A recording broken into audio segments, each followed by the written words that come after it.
Assalamualaikum warahmatullahi wabarakatuh. Bapak Ibu sekalian, terima kasih telah hadir dalam pengembasan budaya positif yang merupakan hasil dari modul 1.4 program guru penggerak angkatan 2024, di mana hari ini saya akan mempresentasikan sebuah budaya positif yang berjudul menerapkan budaya positif untuk mewujudkan profil pelajar Pancasila di SMA Negeri 2 Setu. Bapak Ibu sekalian, sebelum kita masuk ke dalam materi, saya ingin sedikit memberikan latar belakang mengenai budaya positif. Budaya positif merupakan perwujudan dari nilai-nilai atau keyakinan universal yang diterapkan di sekolah. Suasana atau budaya yang berkembang di sekolah secara tidak langsung menjadi cermin dari tujuan mulia atau nilai-nilai yang dianut oleh sekolah selama ini. Dan itulah yang menciptakan lingkungan positif agar terbentuk suatu budaya positif.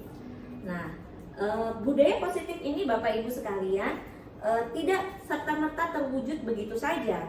Ada proses-proses di mana kita harus menyesuaikan dengan apa yang terjadi oleh anak kita. Nah, makanya kita menurut Ki Hajar Dewantara kita harus mendidik anak sesuai dengan kodrat zaman dan kodrat alam mereka. Bapak Ibu sekalian, dalam penerapan budaya positif ada yang disebut dengan segitiga restitusi. Apa itu segitiga restitusi? Segitiga restitusi adalah proses menciptakan kondisi bagi peserta didik untuk memperbaiki kesalahan mereka sehingga mereka bisa kembali pada kelompok mereka dengan karakter yang lebih kuat. Jadi dalam budaya positif kita sebagai guru harus sangat menerapkan menerapkan segitiga restitusi dalam menyelesaikan setiap permasalahan anak. Apa saja yang harus mereka sadari dalam segitiga restitusi? Ada 3 hal Bapak Ibu sekalian yang harus kita sadari sebagai pendidik. Yang pertama, kita harus menstabilkan identitas siswa dulu. Kalau setiap anak bermasalah itu harus kita stabilkan dulu identitasnya. Biarkan mereka memahami kesalahan mereka. Lalu mereka juga beri keyakinan bahwa bukan mereka satu-satunya orang yang membuat kesalahan. Lalu setelah itu validasi kebutuhan mereka, validasi tindakan mereka.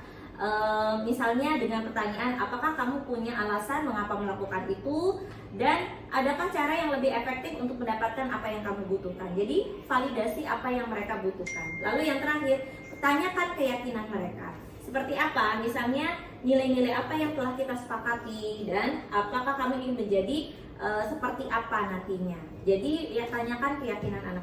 Jadi melalui proses segitiga restitusi ini diharapkan anak menyadari dan memperbaiki kesalahannya sehingga dia bisa menjadi pribadi yang lebih baik lagi.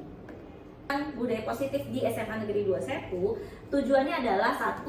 Mewujudkan budaya positif dengan keyakinan kelas atau sepakatan kelas. 2. Membangun motivasi internal murid dalam pembelajaran. 3. Mewujudkan pembelajaran yang menyenangkan dan mewujudkan pembelajaran yang berpihak pada murid. Tolak ukurnya apa saja? Tolak ukurnya seperti ini. Nah, dalam penerapan budaya positif tentu saja ada dukungan yang dibutuhkan. Siapa saja dukungan yang dibutuhkan ini? Bapak Ibu, tentu saja saya membutuhkan banyak dukungan. Yang pertama itu adalah pasti dukungan dari kepala sekolah, Ibu Dr. Halimah. Lalu ada dukungan dari rekan-rekan guru, dukungan dari murid-murid, dan yang paling penting juga dukungan dari orang tua murid untuk menerapkan budaya positif di lingkungan tempat tinggal anak tersebut. Silakan Bapak Ibu jika ada yang ingin bertanya, dipersilakan. Kamu ada unik. Ya Bu, saya mau nanya gimana sih langkah-langkahnya untuk membuat kesepakatan kelas itu dengan anak biar belajarnya enak dan nyaman. Oke. Baik Bu Neng, terima kasih. Jadi pertama untuk membuat kelas menjadi tempat yang menyenangkan, pertama kita harus membuat keyakinan kelas terlebih dahulu. Nah, keyakinan kelas itu apa saja sih? Bagaimana langkah-langkahnya? Yang pertama, kita harus punya dulu, anak-anak kita dorong untuk membuat daftar kebajikan yang mereka yakini.